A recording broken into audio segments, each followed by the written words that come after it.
Now, Stephen A., you had something more to say about DeMaurice Smith. We were talking about Adrian Peterson and the topic of guaranteed contracts in the NFL. First of all, this is not something to question his competency or his leadership, really, because I know that he is competent. I actually like DeMaurice Smith, but I think, Ryan, it's important to point out this, and I've said this many times on the show in the past, Skip. There's a difference between labor relations and labor negotiations. And labor negotiations sometimes is interfered with labor relations or vice versa. Take Adrian Peterson into consideration. You don't agree to show up and talk with the commissioner, or whatever that case materialized into. Everything seems to be about lawyers and legalese, when sometimes all that's required is two individuals going out to dinner or lunch, sitting down and hashing things out over a drink or over some food, and just that's labor relations. But the NFLPA does not have that, because DeMaurice Smith hasn't made sure to have that with Roger Goodell, and as a result, I believe it has gotten in the way and has made mounted out of molehills. I can say this. I've been in enough meetings. I've been around long enough in the NFLPA to know that the fault doesn't just lie with the NFLPA. That's been both ways about the relations. So, Okay, so let's stay in the NFL. Ryan Clark is going to stay with us and go from one running back to another, talking about Ray Rice. So here's what Executive Director of the NFLPA, DeMaurice Smith, had to say about Ray Rice. Ray Rice, is he being blackballed? Why isn't he getting a second chance? This, unfortunately, is a league that has a history of blackballing players. I find it hard to believe that a player of Mr. Rice's caliber hasn't at least got one offer from a league to come. From a team to come work out.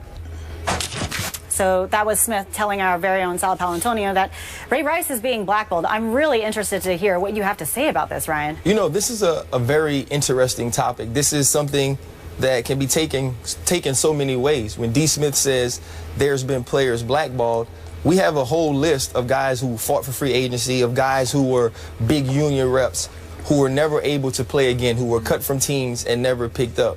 But I think this situation is different. But it does go to more collusion, where we've had many collusion suits against the NFL, whether it was during the non-salary cap year, where we felt like they colluded to keep prices down on certain guys. And so there's been things that's going this way. So for me, it's almost sketchy to say, okay, he's being blackballed, or these guys have gotten together and said, okay, we're not going to pick up Ray Rice. But I know he's become the face of domestic violence in the NFL, even with all the other people who were involved, whether it be Ray McDonald, whether it's Greg Hardy, all of these other people who were during this time were also facing these same things. When the video comes out, when you see the tapes, Ray Rice became the face of domestic violence in the NFL. And we had to make a point as a league, not just the union, as a league, that we weren't going to stand for this. So I feel like in some way teams are scared to touch him. Teams feel like there will be backlash if we go out and grab Ray Rice. I was watching the show one day, and Herm was saying that Dallas would be a great place for him. He did. It's hard for Dallas to go out and get him when you already have Greg Hardy. And you also made a great point. He's not coming off that year where he was probably the best running back in the league, leading the league with over 1,300 yards rushing, a ton of catches, making big plays. He's coming off of a year where he was probably an average running back. Now, what I do know, yards a carry. I do know, I've spoken to Ray many times since the situation happened. He's as apologetic, as remorseful, and as changed as I've ever seen a guy who's gone through such an ordeal in such a short period of time.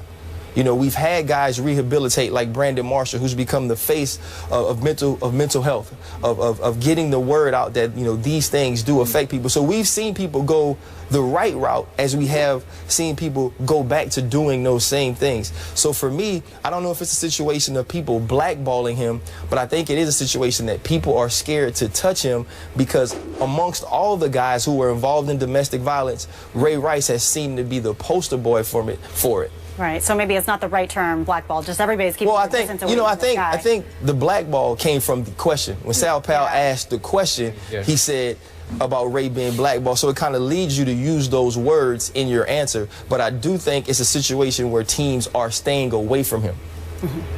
Stephen A. Yeah, Skip, I want you to go first because I'm going to go in. But I want you to go first. Get it off your chest. Oh, yes. Go ahead.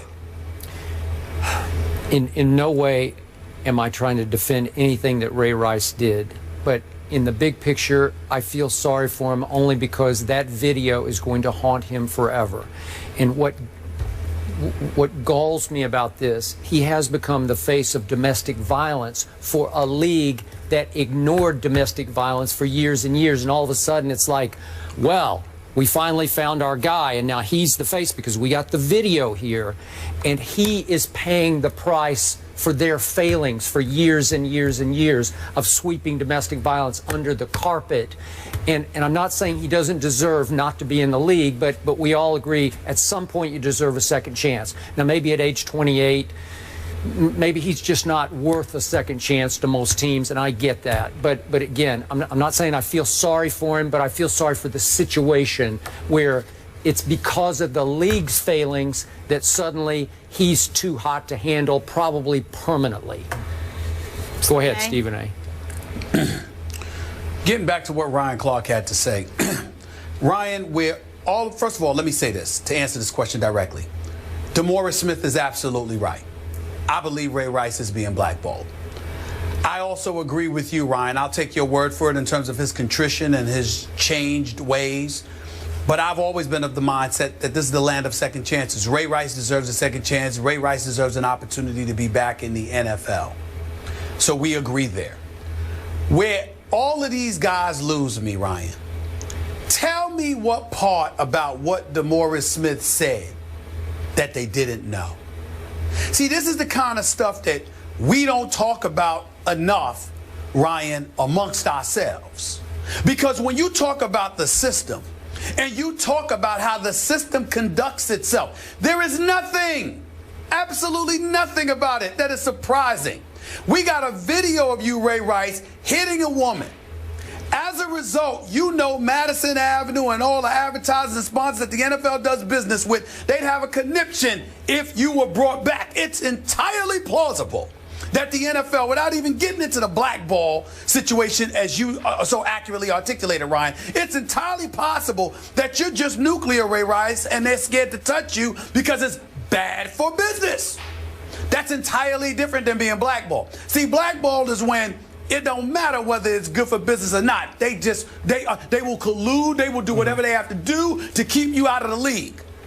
But when something's bad for business, that's not being blackballed. That's bad for business. If that's the case, there isn't a soul alive in America that wouldn't be blackballed under certain situations. So we know this. And since we know this, Ray Rice, wouldn't it behoove you to extend an apology to Mr. Bisciotti, the owner for the Baltimore Ravens? I mean, because after all, what he did was, under the table, clandestinely, privately, try to assure you, I'm going to find a way to take care of you, to look out for you. And because you were so hell-bent on making sure that everybody knew you were honest and forthcoming to the Ravens and to the National Football League, you dimed out the one billionaire that was willing to help you. And you're wondering why you don't have a job? Could that possibly play a role in it? That the other billionaires who own NFL teams are looking at you and this little club, Ryan, that you know a hell of a lot better than me. This little club is sitting there going, oh, so you dimed him out when he was the one guy trying to help you. Why shouldn't we help you? Well, it's bad enough that you got the domestic violence issue and the video to go with it. But then on top of it all, you dimed out the one dude in our clique that was trying to look out for you? Not smart. And that's the kind of stuff that we need to talk about. You got to be about the marathon instead of the sprint. You got to look ahead. I'll take it on a far more innocuous level. Ryan Clark, you were playing in the NFL before you started working with ESPN. You were still doing work for us while you were on an NFL roster. Why? Because you saw the forest from the trees and you saw what you wanted to do when your playing career was over. You didn't think about tomorrow. You thought about next month, next year, the year after, and the year after, and the year after that. These brothers think in the moment and then get upset when the world to follow comes crashing down on them and telling you there is no tomorrow because you didn't use your head. That's the problem with these guys. And that's what needs to be said. That ain't being blackballed. Well, it sounds like all three of you are in agreement that he deserves a second chance. Whether or not he will get that second chance remains to be seen, even though Ray McDonald, Greg Hardy, both have gotten their second chances. Last question before we let you go. If you were a head coach in the NFL, would you give him a second chance? I would. Bryce? I would. But the thing is, head coaches don't always make those decisions.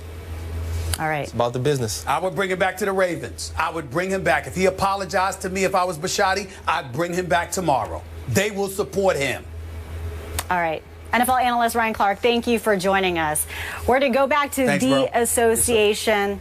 And even though we're going to look at where game one of the NBA Finals is until Thursday, we're going to look back. What happened to James Harden? We'll talk about that.